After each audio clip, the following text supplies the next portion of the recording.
Bonjour à toutes et à tous, je vais aujourd'hui vous parler de Limonov, la balade, réalisée par Kirill Serebrennikov. Alors de quoi ça parle? C'est l'adaptation de la biographie de Limonov par Emmanuel Carrère. Donc, ici, Kirill Serebrennikov, il dresse le portrait d'un immense monstre sacré politique de la Russie, qui a été poète, qui a été révolutionnaire. Ça a été un révolté, voilà, avec des grandes idées, très controversées. Et ici, on va suivre du coup plusieurs étapes clés de son parcours politique, au-delà de son parcours politique, de son parcours de vie. Et voilà. Voilà, rentrons dans le vif du sujet, perdons pas de temps. Est-ce que vous êtes prêts? Est-ce que vous êtes chaud? Ça commence, ok, ça commence, ça commence. Alors, ok, je trouve que la mise en scène, elle est passionnante. Parce que ici, Kirill Serebrennikov, qu'est-ce qu'il fait? Il a une mise en scène qui est assez particulière, qui, à mon sens, est élastique. C'est-à-dire qu'il va parvenir à créer une synergie entre l'image et le son. L'un ne va pas sans l'autre. Peu importe le rythme qu'il va utiliser, on sera toujours emporté dans le récit parce qu'il y a une énergie qui nous emporte et qui en fait reste la même énergie. En fait, c'est du début à la fin. Voilà, le film dure 2h10, un truc comme ça. Du début à la fin, c'est la même énergie qui va manier différemment en fait, qui va évoluer au fur et à mesure, mais c'est toujours la même boule d'énergie qui nous suit et qui s'arrête pas et qui temporise, mais qui ne s'arrête jamais en fait. C'est un film qui nous laisse jamais un temps de répit, malgré les moments où le personnage se repose, ou enfin des moments de calme en fait.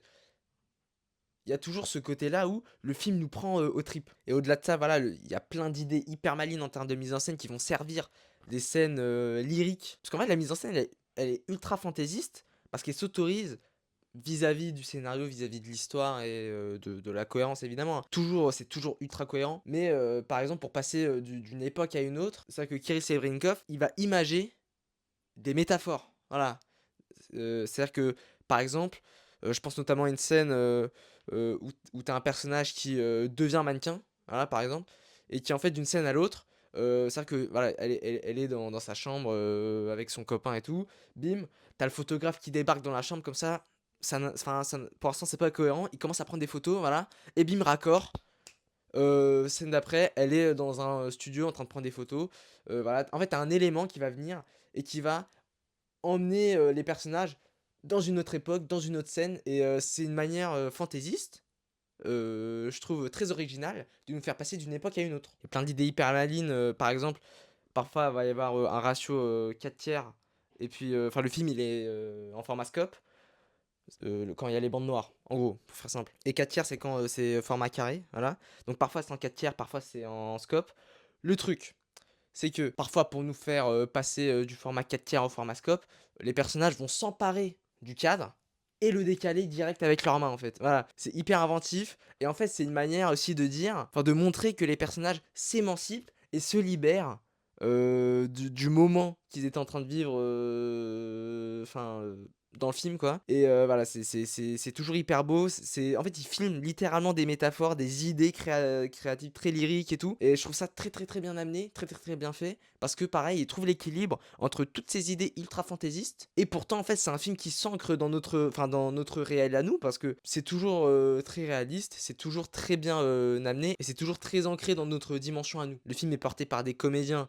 Je dis des comédiens, mais pour pas dire vraiment Ben Whishaw, qui à mon sens, c'est évidemment très subjectif et les prix ça veut rien dire, mais pour moi c'était lui qui devait repartir avec le prix de l'interprétation masculine au dernier festival de Cannes. Évidemment il y a le maquillage qui va aider à nous faire croire à ce qu'on voit et tout, à nous impliquer dans le récit, mais il y a un moment où Ben Whishaw, je le reconnais même plus tellement il est incarné quoi, il est incarné par ce personnage là, qui est un monstre, comme je vous l'ai dit, qui est un véritable monstre sacré qui évolue aussi dans le film en fait. On le voit devenir de plus en plus incisif, voilà, au fur et à mesure des années. Ces années-là qui sont particulièrement bien imagées, c'est toujours hyper malin. Il y a une scène qui est folle, hein. Une scène où en gros, il va pas. En gros, ça va être dans un studio de cinéma, voilà. Il va passer d'endroit en endroit très significatif.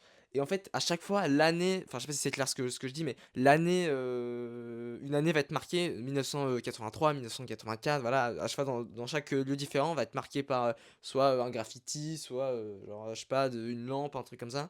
Mais dans le décor, c'est que c'est des affiches, un affichage qui fait partie du décor même, pour passer d'une année à une autre, toujours. C'est hyper inventif, c'est toujours hyper créatif.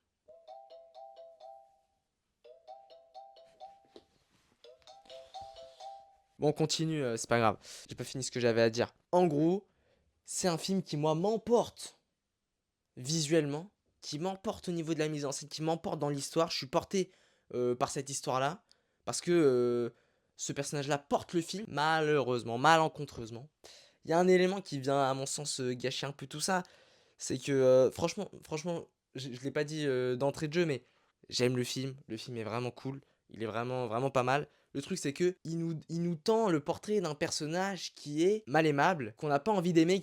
Le film ne nous fait pas aimer le personnage, en fait. Évidemment, c'est pas le but du film, de nous faire aimer le personnage. Le truc, c'est que puisque c'est ce personnage-là interprété par Ben Whishaw qui porte le film, on n'est jamais ancré émotionnellement.